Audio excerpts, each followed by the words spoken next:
সংযুক্ত পল্লী সার্বজনীন দুর্গোৎসব কমিটি আমাদের ৭৪তম বর্ষের পুজো। এবারে আমাদের ভাবনা, এবার এলাম মাটির টানে, রাঙামাটির পরশ প্রাণে। মাটি সম্পর্কিত যা কিছু, কারণ গোটা দুনিয়াতে সমস্ত মানুষের জন্ম মাটিতেই হয়, আর মাটিকে কেন্দ্র করে সংস্কৃতি সভ্যতার সমস্ত অগ্রগতি আছে।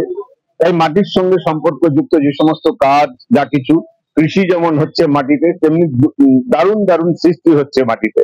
আমরা তুলে ধরেছি, দেখছেন যে একজন কুমোর সামনে সে তার মাটির যে সমস্ত আসবাবপত্র বানাচ্ছে, তেমনি এখানে পোড়া মাটি, কাঁচা মাটি সব কাজ আছে।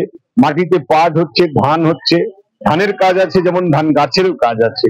আর আমাদের যে প্রতিমা, এই প্রতিমারও সামগ্রিকভাবে মাটির সঙ্গে, মাটির প্রতিমা সব জায়গাতে হচ্ছে, আমাদের এখানে মাটির যে পোশাক আশাক সবটাই মাটির, তার সঙ্গে হচ্ছে গয়না, যেটা পাটের তৈরি আর কি। এই অভিনবত্ব আমরা আনার চেষ্টা করছি প্রত্যেক বছর। আমরা এই ভাবনাগুলোকে, মানুষের যে সমস্ত হারিয়ে যাওয়া বিষয়, এর আগে যেমন ইতি কথা করেছিলাম, তেমনি এবারে হচ্ছে মাটির কাজ। দেখতে এসেছেন বর্তমান প্রজন্মে ইন্টারনেটে মাটির টানে কেমন লাগছে? ভালো লাগছে মাটির টানে।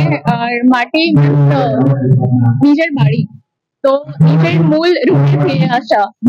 তো যেমন প্রবাসীরা বাইরে থাকে, নিজের ফিরে আসে, তো সামথিং মাটির টান নিজের বাড়ির টান বা নিজের পরিবারের টান, নিজের পৃথিবীর কাছে ফিরে আসা।